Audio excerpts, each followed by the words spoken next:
En una fría mañana de febrero, una joven desapareció, dejando a su familia y a todo el país en shock.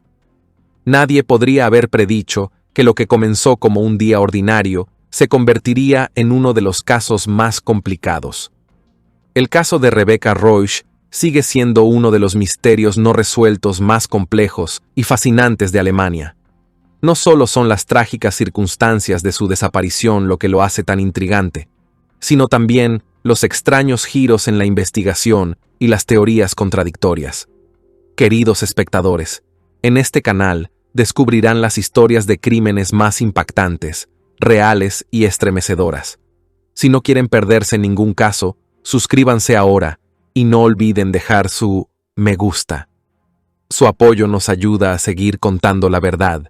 Rebecca Rausch, nacida el 21 de septiembre de 2003, en el corazón de la capital de Alemania, Berlín, llevaba una vida aparentemente típica para una niña de su edad. Era la hija más joven de Barend y Brigitte Rausch, con dos hermanas mayores, Jessica y Vivian. Mientras que Jessica y Vivian ya se habían mudado después de casarse, Rebecca seguía viviendo en casa, con sus padres en el tranquilo vecindario de Britz, en el distrito Neukölln de Berlín. A los 15 años, era estudiante en la escuela Walter Gropius, habiendo hecho recientemente la transición a esta institución, donde cursaba el 10º grado. A pesar de su actitud alegre y extrovertida, algunos de los compañeros de Rebecca observaron un lado más sombrío de su personalidad en los meses previos a su desaparición. Según estos informes, Rebecca parecía estar atravesando episodios de depresión, sintiéndose insegura acerca de su futuro y luchando con la típica búsqueda adolescente de identidad y significado en la vida. Algunos especulaban que esto podría haber sido una respuesta a la enorme presión que sentía, tanto social como académicamente. Sin embargo, fuera del entorno escolar, Rebecca era conocida por su espíritu vibrante y su naturaleza social. Se sentía realizada al hacer nuevos amigos, estaba profundamente involucrada en las redes sociales y había acumulado un gran número de seguidores, más de 30.000 a través de sus diversas plataformas. Entre su familia, Rebecca estaba especialmente unida a su hermana mayor, Jessica, que, en el momento del incidente, tenía 27 años. Jessica vivía cerca con su esposo, Florian Erreker, de 28 años, y su hija pequeña. La relación entre las hermanas se describía como una de afecto profundo, con Rebecca visitando frecuentemente la casa de Jessica los fines de semana para pasar tiempo con su sobrina, a la que estaba particularmente unida. Los eventos que ocurrieron en los días previos a la desaparición de Rebecca parecían rutinarios, pero nada más lejos de la realidad. El 17 de febrero de 2019, un domingo, Rebecca pidió a sus padres si podía pasar la noche en casa de Jessica. Florian asistía a una fiesta de oficina esa noche, dejando a las dos hermanas y a la hija de Jessica solas en la casa. El plan era pasar la noche viendo películas y comiendo pizza. La madre de Rebecca, Brigitte, aceptó la estancia, con la condición de que Rebecca asistiera al colegio al día siguiente. Rebecca prometió que no faltaría a clase, y con eso se aprobó su estancia. La noche en casa de Jessica pasó sin incidentes. Rebecca y su hermana pasaron la noche como estaba planeado, y alrededor de las 8 de la tarde, Rebecca envió una selfie a Vivian, su otra hermana. Ese momento marcaría el último contacto de Vivian con Rebecca.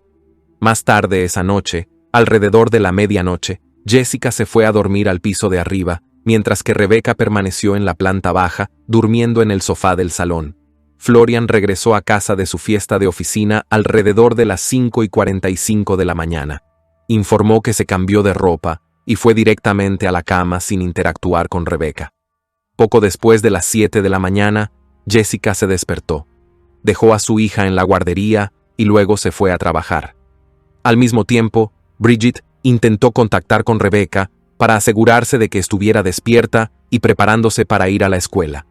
Cuando la llamada no fue contestada y fue directamente al buzón de voz, Brigitte inicialmente asumió que el teléfono de Rebecca se había quedado sin batería. Se comunicó con Jessica para obtener tranquilidad, y Jessica explicó que el día escolar de Rebecca no comenzaba hasta las 9:40 de la mañana, lo que calmó las preocupaciones de la madre por el momento. Sin embargo, Este pequeño intercambio marcó el comienzo de una angustiosa prueba. A media mañana, Rebecca había desaparecido. Lo que ocurrió entre las 5:45 de la mañana, cuando Florian llegó a casa, y las 7:15 de la mañana, cuando Jessica se fue, sigue envuelto en misterio. Entre las 7 y las 7:46 de la mañana, el día de la desaparición de Rebecca, ella envió una foto por Snapchat a una amiga. La foto, como todas en Snapchat, se eliminó automáticamente después de ser vista, por lo que la hora exacta en que fue tomada es incierta. Sin embargo, fue vista por la amiga de Rebecca a las 8:15 de la mañana, proporcionando una de las últimas pistas visuales conocidas de su paradero. En la foto, Rebecca aparecía en un pasillo, vestida con un suéter de BTS con Rap Monster estampado en la espalda, una chaqueta de forro polar rosa, unos jeans rotos y unas zapatillas Vans, blanco y negro. Este atuendo casual, típico de una adolescente, se convertiría más tarde en un punto focal de la investigación, ya que fue la última descripción conocida de Rebecca en la mañana en que desapareció. A las 8:25 de la mañana, la madre de Rebecca, Bridget, intentó llamarla por segunda vez esa mañana, pero nuevamente la llamada fue directamente al buzón de voz. A estas alturas, su preocupación comenzó a profundizarse, intuyendo que algo no estaba bien. Rebecca usualmente respondía rápidamente, incluso si estaba en la escuela o de camino. Preocupada, Bridget contactó a su yerno, Florian, quien había regresado de su fiesta de oficina más temprano esa mañana, admitidamente borracho y extremadamente cansado. Aunque Florian escuchó sonar su teléfono, eligió no responder debido al agotamiento. Cuando Bridget no pudo contactar a Florian, llamó a su hija mayor, Jessica, y le informó que había intentado ponerse en contacto con Florian, pero sin éxito. Jessica, ahora alarmada, llamó a Florian varias veces, y después de varias llamadas sin respuesta, finalmente contestó, despertado por el persistente timbre. Jessica transmitió la solicitud de su madre, pidiendo a Florian que revisara a Rebecca para asegurarse de que estuviera despierta y preparándose para la escuela. Unos minutos después, Bridget llamó nuevamente a Florian, y esta vez él contestó. Cumpliendo con su solicitud, fue al salón para revisar a Rebecca. Sin embargo, al mirar alrededor, Rebecca no estaba allí. Le dijo a Bridget que Rebecca se había ido, lo que inicialmente le dio una pequeña medida de alivio. Bridget asumió que Rebecca había salido temprano para la escuela, tal vez llegaba tarde o simplemente quería adelantarse en el día. Le envió un mensaje a Rebecca que decía: «Hola, querida. Espero que hayas llegado a la escuela a tiempo. No pude contactarte. Besos».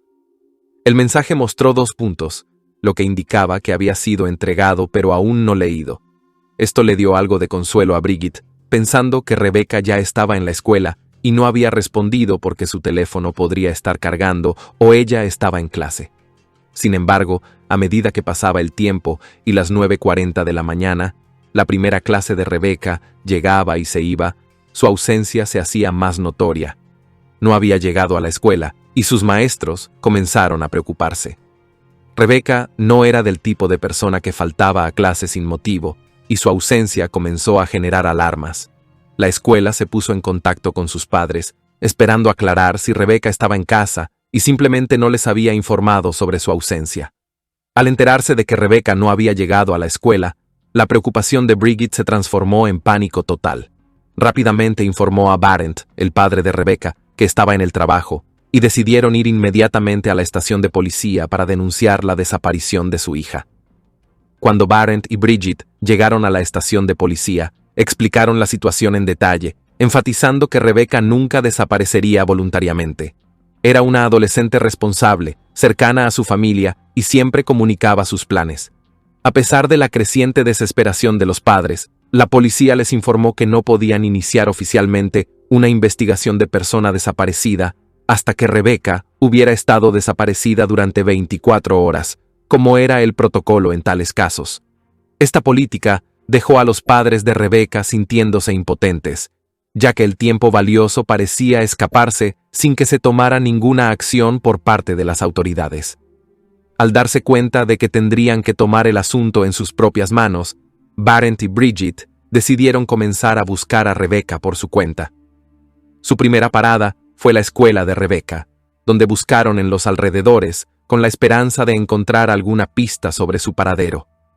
Se acercaron a los transeúntes en la calle, mostrándoles una foto de Rebecca y preguntando si alguien la había visto esa mañana.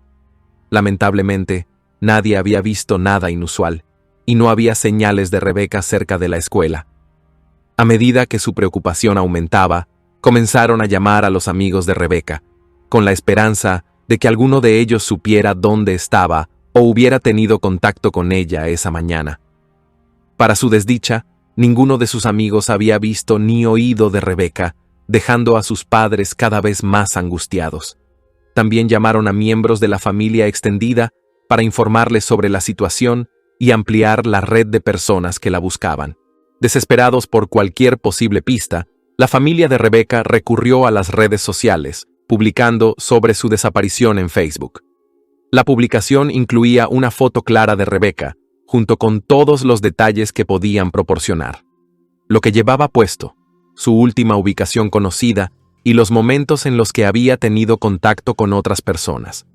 Su esperanza era que alguien en la comunidad en línea hubiera visto a Rebecca o pudiera proporcionar una pista sobre dónde podría estar. Las horas posteriores a la desaparición de Rebecca fueron angustiosas para su familia. Cada minuto que pasaba sin noticias hacía que la situación pareciera más grave, ya que temían lo peor, pero se aferraban a la esperanza de que ella simplemente apareciera en algún lugar seguro. Sin embargo, sin avistamientos, sin llamadas telefónicas y sin pistas, la incertidumbre sobre el destino de Rebecca solo profundizaba el misterio que rodeaba su caso. No fue hasta el 19 de febrero, el día después de la desaparición de Rebecca, que la policía inició oficialmente sus esfuerzos de búsqueda. Para su familia, el retraso fue una fuente de profunda frustración y decepción. Cada hora que pasaba parecía una eternidad, y en los casos de personas desaparecidas, el tiempo es crucial. Sin embargo, a pesar de sus ruegos, las autoridades se atuvieron al período de espera de 24 horas antes de comenzar oficialmente la búsqueda. Los padres de Rebecca, Bridget y Barent se sintieron aún más molestos por las acciones de la policía cuando comenzaron a distribuir información sobre la niña desaparecida. Aunque la familia había proporcionado varias fotos de Rebecca para su difusión pública, la policía decidió utilizar una imagen de su cuenta de Instagram, donde ella estaba muy maquillada y usando un filtro. Esta foto en particular la hacía parecer mucho mayor que sus 15 años, y su familia temía que pudiera dificultar una posible identificación por parte de las personas en la calle. 2 días después, el 21 de febrero, las autoridades alemanas declararon oficialmente a Rebecca Reusch como una persona desaparecida. Junto con esta declaración, proporcionaron una descripción detallada de la niña y lo que se sabía que llevaba puesto. Según su declaración, Rebecca se la había visto por última vez con una chaqueta rosa, un suéter de BTS, una mochila Vans, una manta morada, su teléfono móvil e incluso una cámara. Esto llevó a muchas personas que seguían el caso a especular si Rebecca podría haberse escapado de casa. La teoría ganó fuerza porque parecía que ella había empacado más de lo necesario para pasar solo una noche en casa de su hermana. Sin embargo, esta teoría fue rápidamente desmentida por la familia. Rebecca solía llevar estos mismos artículos con ella a todos lados, sin importar a dónde fuera.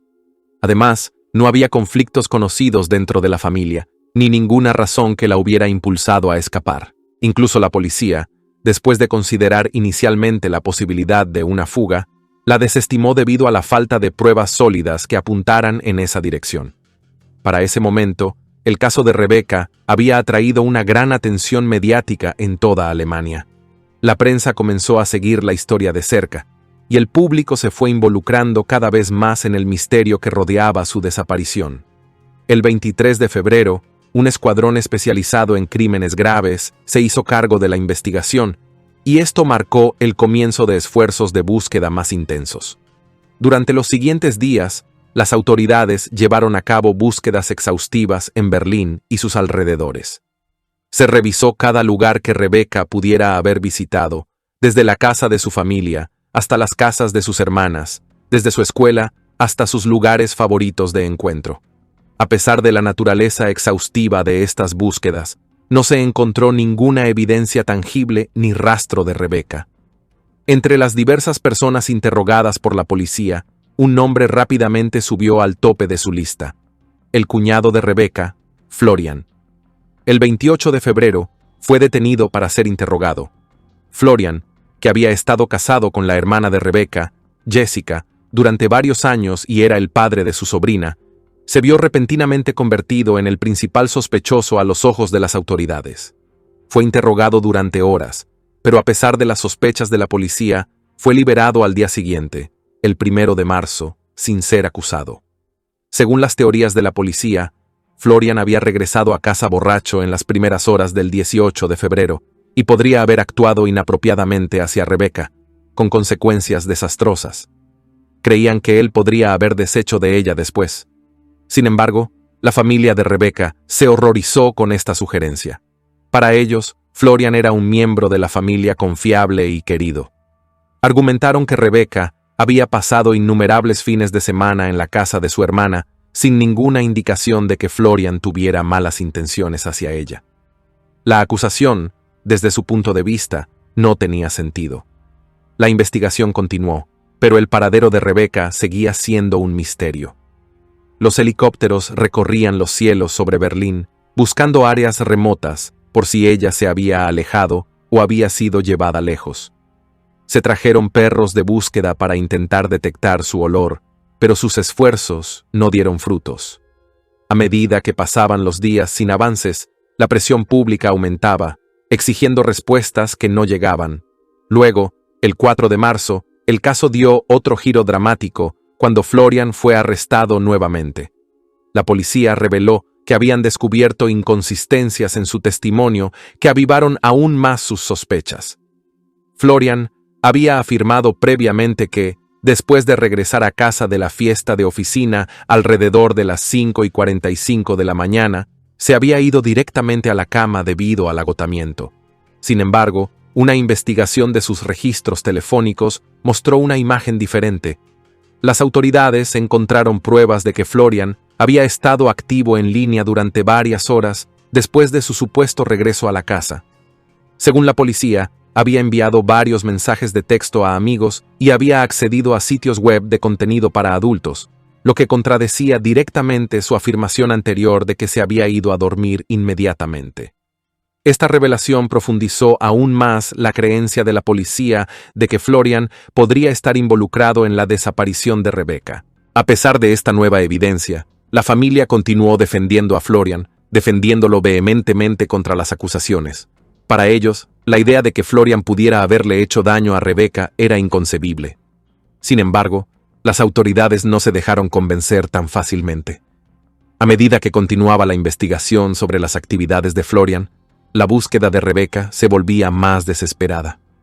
Mientras la policía centraba su atención en Florian, el público especulaba si alguien más podría haber estado involucrado o si tal vez Rebecca había encontrado un destino trágico en otro lugar.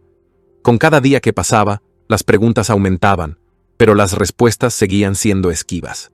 Para la policía, la inconsistencia en el testimonio de Florian sobre sus acciones la mañana del 18 de febrero levantó serias sospechas. La policía se preguntaba, ¿por qué Florian mentiría sobre un detalle aparentemente trivial? A sus ojos, esto no era solo una omisión inocente, sino una señal potencial de que estaba ocultando algo mucho más siniestro. Esta inconsistencia lo convirtió en el principal sospechoso en la desaparición de Rebecca. La falta de grabaciones de cámaras de seguridad que captaran a Rebecca en su camino a la escuela avivó aún más sus sospechas. Rebecca había planeado caminar desde la casa de su hermana hasta una parada de autobús cercana y en una ciudad moderna como Berlín, con cámaras en casi todas las esquinas. Parecía extraño que no hubiera surgido ninguna grabación de su trayecto.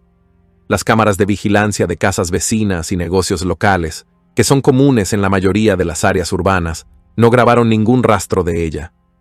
Esto llevó a los investigadores a una conclusión inquietante. Tal vez Rebecca nunca salió de la casa de su hermana esa mañana. La ausencia de testigos o grabaciones indicó que el paseo planeado de Rebecca hasta la parada de autobús podría no haber ocurrido en absoluto. Parecía cada vez más probable que lo que le había sucedido ocurrió en o cerca de la casa, no en su ruta planificada. Con Florian ahora firmemente en su punto de mira, la policía comenzó a intensificar su investigación. Mientras Florian estaba bajo custodia por segunda vez, la búsqueda de Rebecca Reusch continuaba sin cesar.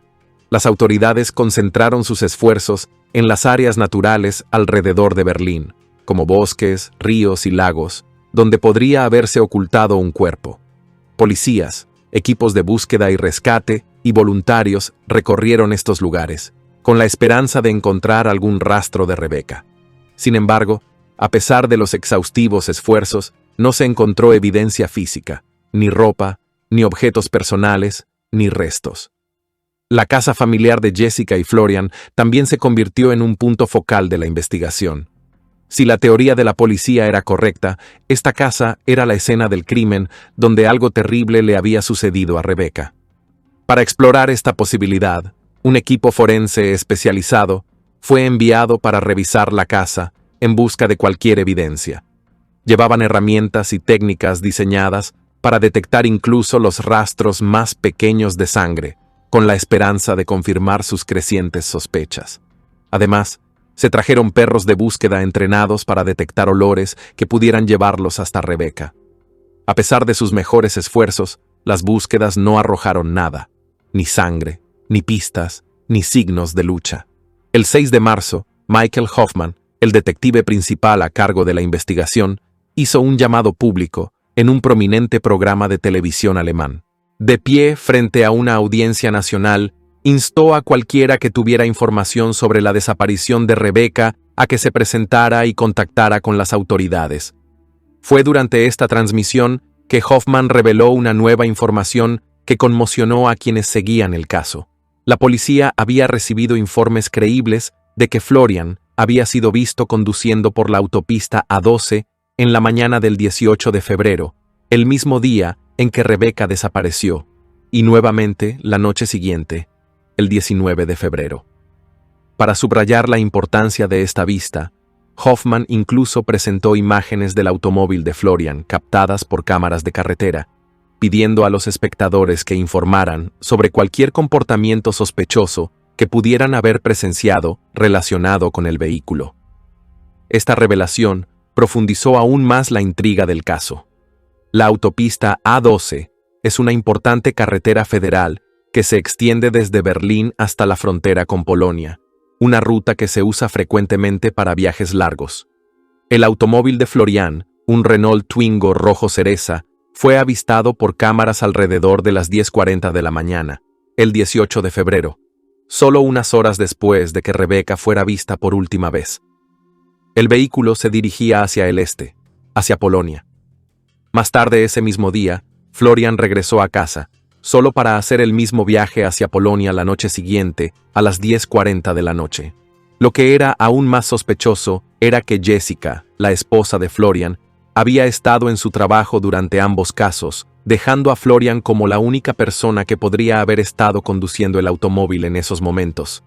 La sincronización de los viajes de Florian no podría haber sido más crítica. El 18 de febrero fue el día en que Rebecca desapareció, y el hecho de que Florian hubiera conducido hacia Polonia esa misma mañana solo incrementó las sospechas de la policía. ¿Por qué habría hecho un viaje tan pronto después de que Rebecca desapareciera, y luego repitió el trayecto la noche siguiente? Estos detalles llevaron a los investigadores a formular una teoría inquietante sobre lo que había sucedido esa mañana. Según la policía, era completamente posible que Rebecca nunca hubiera salido de la casa de su hermana para tomar el autobús, como había planeado. En cambio, teorizaron que Florian había esperado a que su esposa Jessica se fuera a trabajar antes de lanzar un ataque premeditado contra Rebecca. Después, según creían las autoridades, Florian pudo haber ocultado el cuerpo de Rebecca en su Renault Twingo y haber conducido por la autopista A12 hacia Polonia, con la intención de deshacerse de sus restos en algún lugar a lo largo de la ruta. La policía sabía que esta teoría era especulativa, pero encajaba con las pruebas disponibles, o, más precisamente, con la falta de ellas. Ninguna cámara de seguridad había captado a Rebecca saliendo de la casa. Ningún testigo la había visto en su camino hacia la parada de autobús. Y ahora, el comportamiento sospechoso de Florian, su uso nocturno de Internet, sus declaraciones falsas y sus viajes inexplicables hacia Polonia, parecía indicar su participación en algo terrible. Sin embargo, a pesar de estas crecientes sospechas, las autoridades aún no habían descubierto ninguna evidencia concreta que vinculara a Florian directamente con un crimen. Según las autoridades, el viaje de la casa de Florian hasta la frontera con Polonia, por la autopista A12, tomaría un mínimo de 2 horas. Esta fue una pieza significativa de información, ya que permitió a los investigadores trazar posibles ubicaciones donde Florian podría haber desechado a Rebecca si, como sospechaban, él estuvo involucrado en su desaparición.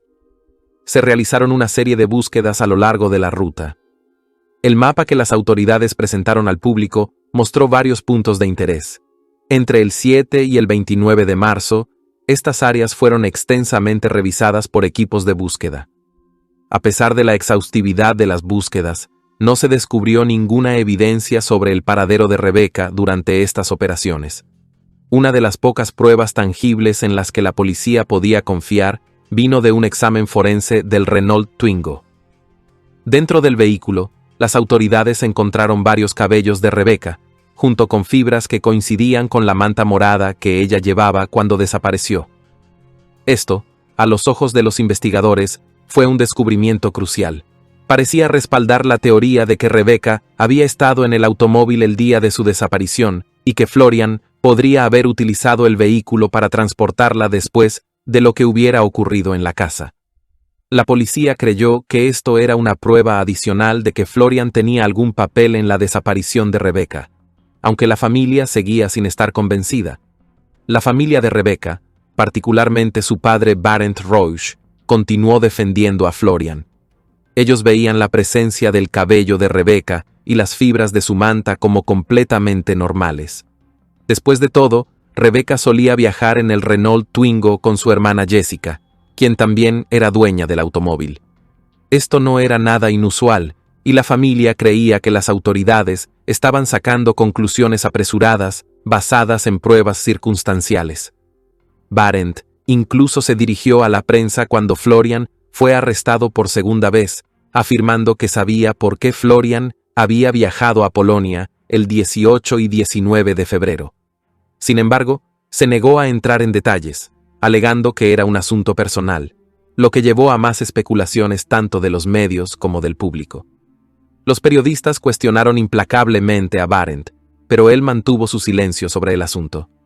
No pasó mucho tiempo antes de que comenzaran a surgir rumores sobre la naturaleza de los viajes de Florian a Polonia. Unos días después de la entrevista de Barend, uno de los periodistas publicó un artículo afirmando que Florian había viajado a Polonia por razones relacionadas con las drogas. La historia sugería que Florian estaba involucrado en el tráfico de drogas, y esa era la razón de sus viajes sospechosos a través de la frontera. La familia de Rebecca confirmó los informes, y Florian mismo admitió su participación en la venta de drogas. Explicó que sus viajes a Polonia eran para entregar una cantidad de drogas a un conocido, no para deshacerse del cuerpo de Rebecca, como temía la policía. A pesar de esta revelación, las autoridades no pudieron encontrar ninguna evidencia sólida que vinculara a Florian con la desaparición de Rebecca. El 22 de marzo, Florian fue liberado nuevamente, su libertad asegurada por la ausencia de pruebas directas que lo conectaran con el crimen. Para este momento, el caso de Rebecca había cautivado no solo a Alemania, sino también a partes de Europa.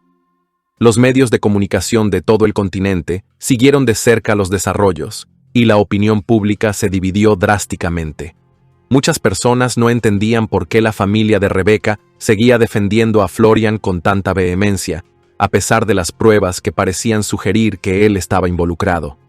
Para algunos, estaba claro que las acciones de Florian, su testimonio inconsistente, sus viajes secretos a Polonia y la evidencia forense, apuntaban a su culpabilidad. Sin embargo, otros se pusieron del lado de la familia, creyendo que las actividades de drogas de Florian eran la razón de su comportamiento evasivo, no su implicación en el destino de Rebecca. La falta de evidencia física a lo largo de la autopista A12 dejó a las autoridades alemanas cuestionándose si Florian podría haber cruzado a Polonia para deshacerse del cuerpo de Rebecca. Incapaces de descartar esta posibilidad, solicitaron formalmente la ayuda de las autoridades polacas. Equipos de búsqueda polacos fueron enviados para revisar las áreas cercanas a la frontera, concentrando sus esfuerzos en las regiones donde se había visto el automóvil de Florian. A pesar de sus esfuerzos, las búsquedas no produjeron resultados, y el paradero de Rebecca seguía siendo un misterio. Además de Florian, la investigación también examinó a otros posibles sospechosos. Uno de los más intrigantes fue un niño de 15 años conocido solo como Max.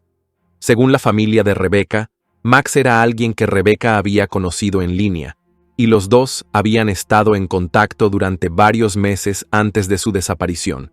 De hecho, solo una semana antes de que desapareciera, Rebecca había pedido permiso a su familia para conocer a Max en persona.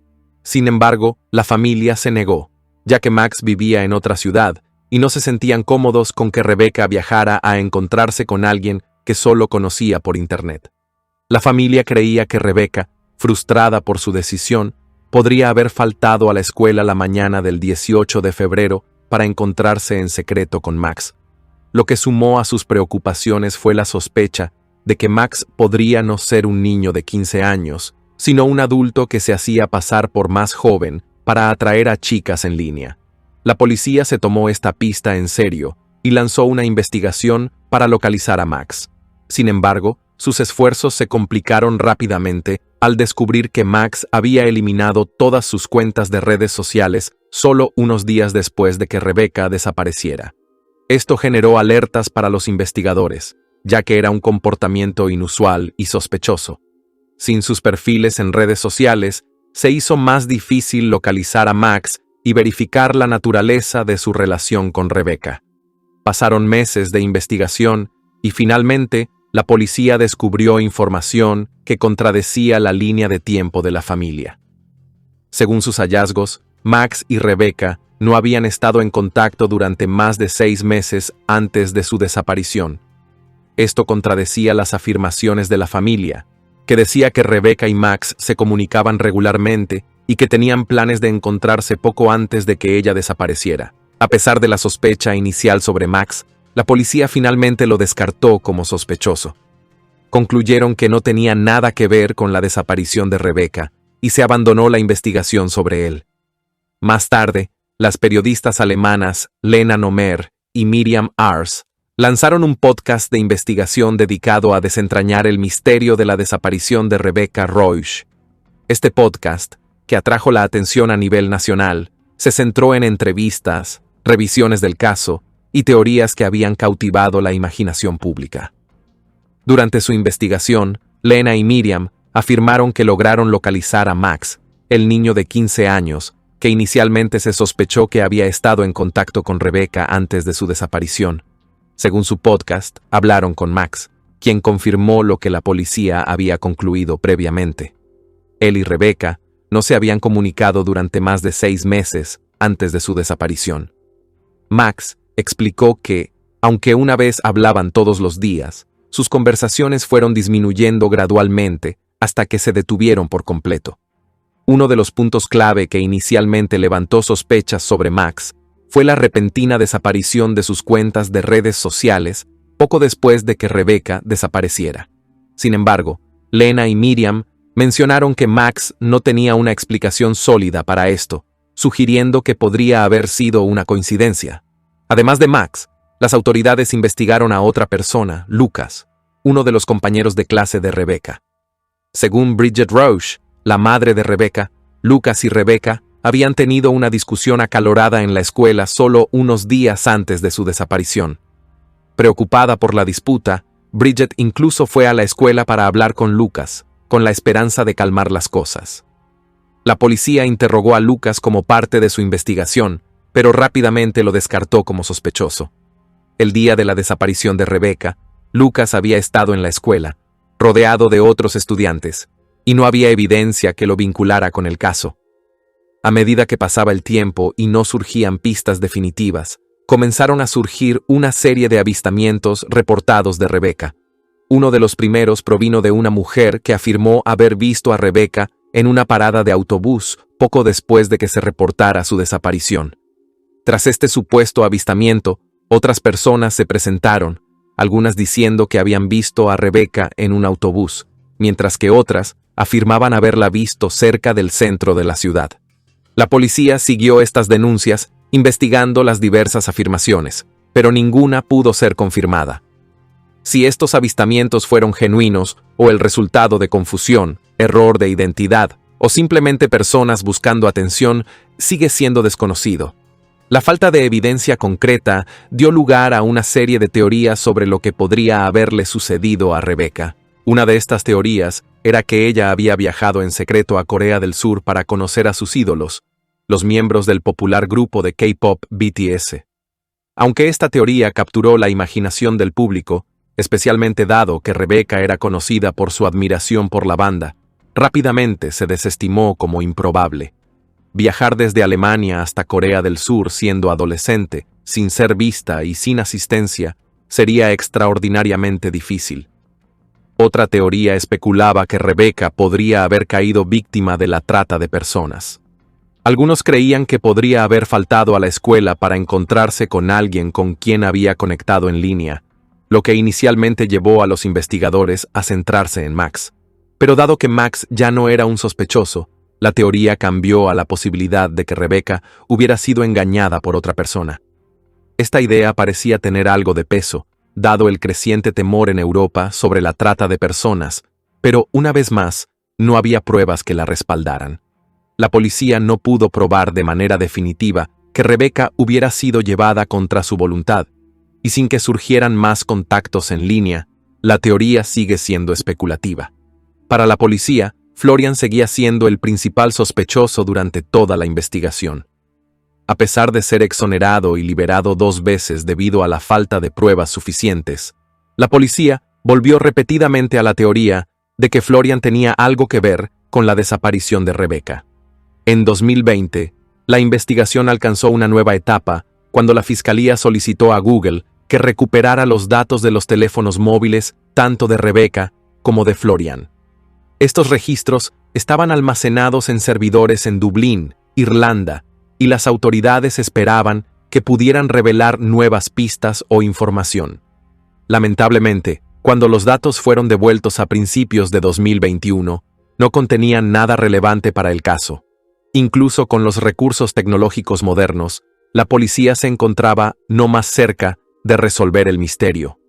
En abril de 2023, la policía dio otro paso significativo, realizando una nueva búsqueda en la casa de Florian. Esta vez, realizaron pruebas acústicas, intentando determinar si Rebecca podría haber sido sofocada dentro de la casa sin que nadie lo oyera. También buscaron objetos que pudieran haberse utilizado para asfixiarla. A pesar de estos esfuerzos renovados, no se descubrió nada sustancial, lo que dejó a los investigadores de nuevo en el punto de partida. La desaparición de Rebecca Roach atrajo una gran atención en Alemania, convirtiéndose en uno de los casos criminales más comentados de la historia reciente.